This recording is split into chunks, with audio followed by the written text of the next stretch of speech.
વીર્યની તપાસ એ શુક્રકોષોની તંદુરસ્તી માપવાનું સચોટ પરીક્ષણ છે. વીર્ય એટલે શું?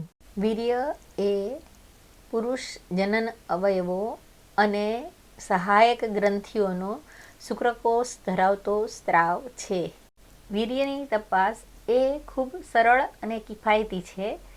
એ માઇક્રોસ્કોપની તળે કરવામાં આવે છે. વીર્યની માત્રા એટલે એક જ બારના વીર્યસ્ખલન વખતે જે માત્રામાં વીર્ય મળે છે તે.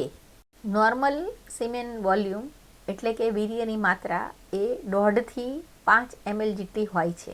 ઓછી માત્રા એ જનનવાહિનીમાં બ્લોકેજ કે સહાયક પ્રજનન અંગોનો સ્ત્રાવમાં ઘટાડો અથવા તો શુક્રપિંડમાં શુક્રકોષોનું ઓછું ઉત્પાદન છે એવું બતાવે છે.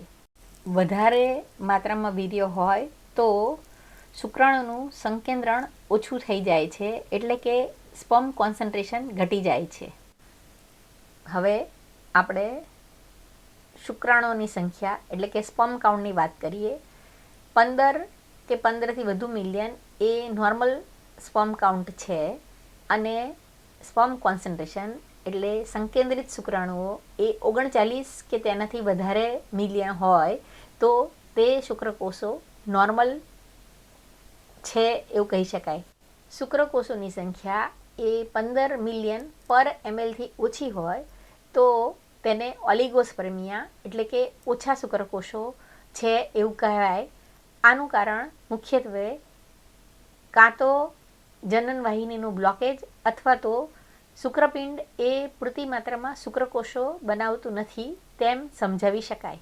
એક પણ શુક્રકોષો જોવા ન મળે તો તેને એઝોસ્પર્મિયા કહી શકાય.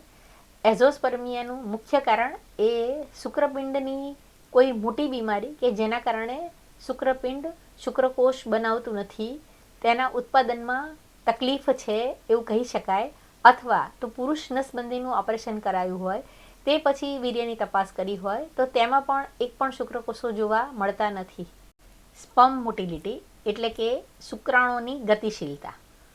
વીર્યસ્ખલન બાદ યોનિમાર્ગમાં જમા થયેલા વીર્યમાંથી શુક્રકોષો 1 કલાક પછી તરે છે અથવા તો યોનિમાર્ગમાંથી ગર્ભાશયમાં ગતિશીલ બનીને આગળ અંડભેદન માટે અંડવાહિની તરફ જાય છે.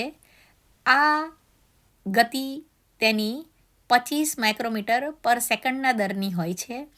અગર 5 માઇક્રોમીટર પર સેકન્ડથી ઓછી ગતિ હોય તો તેને નોન પ્રોગ્રેસિવ શુક્રકોષની ગતિ કહેવાય, જે પુરુષ વંધ્યત્વ માટેનું એક જવાબદાર કારણ છે. હવે આપણે શુક્રકોષોની રચના, આકાર અને સાઇઝ વિશે વાત કરીએ. શુક્રકોષની રચના જોઈએ તો શુક્રકોષ એ માથું, ગળું, મધ્ય ભાગ અને પૂંછડી એમ 4 ભાગમાં વિભાજિત કરવામાં આવ્યો છે.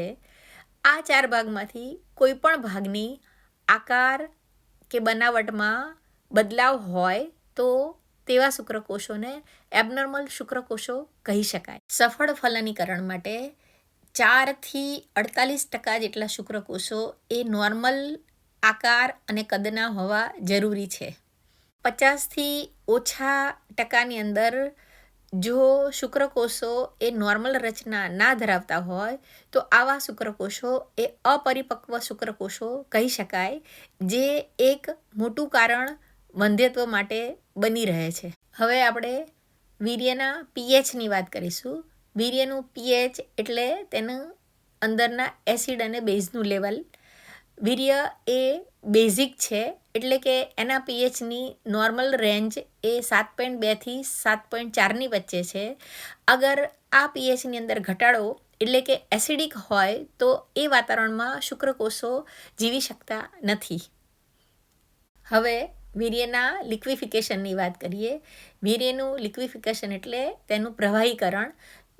વીર્યસ્ખલન થાય છે ત્યારે વીર્ય એ થોડું ગાઢું હોય છે, જે પછીથી અંતઃસ્ત્રાવની મદદથી અને ઉત્સેચકોની મદદથી પાતળું બને છે, જેથી કરીને અંદર રહેલા શુક્રકોષો તરીને ફોરવર્ડ મુવમેન્ટ પ્રોગ્રેસિવ મુવમેન્ટ કરી અને ગર્ભાશયથી અંડવાહિની તરફ આગળ વધે છે. નોર્મલ લિક્વિફિકેશન ટાઈમ એ 15થી 30 મિનિટનો હોય છે. વીર્યના બંધારણમાં શુક્રકોષો, ઉત્સેચકોની હાજરી, ગ્રંથિઓના સ્ત્રાવ, કાર્બનિક અકાર્બનિક ઘટકો ઉપરાંત સફેદ કણ એટલે કે શ્વેતકણો પણ જોવા મળે છે. આ શ્વેતકણોની નોર્મલ સંખ્યા 1 મિલિયન પર mlથી ઓછી હોવી જોઈએ. જો વધારે હોય તો તેનું કારણ એ જનન માર્ગનું કોઈ ઇન્ફેક્શન છે એવું કહી શકાય. ડિટેલ સિમેન એનાલિસિસ ને અંતે જો બધા જ રિઝલ્ટ નોર્મલ હોય તો એવું કહી શકાય કે વંધ્યત્વ માટે હવે સ્ત્રીના પ્રજનન અંગોની અને સ્ત્રીની બીજી સિસ્ટમ્સની તપાસ કરવી જોઈએ. પુરુષ એ ફલનીકરણ માટે સક્ષમ શુક્રકોષો ધરાવે છે.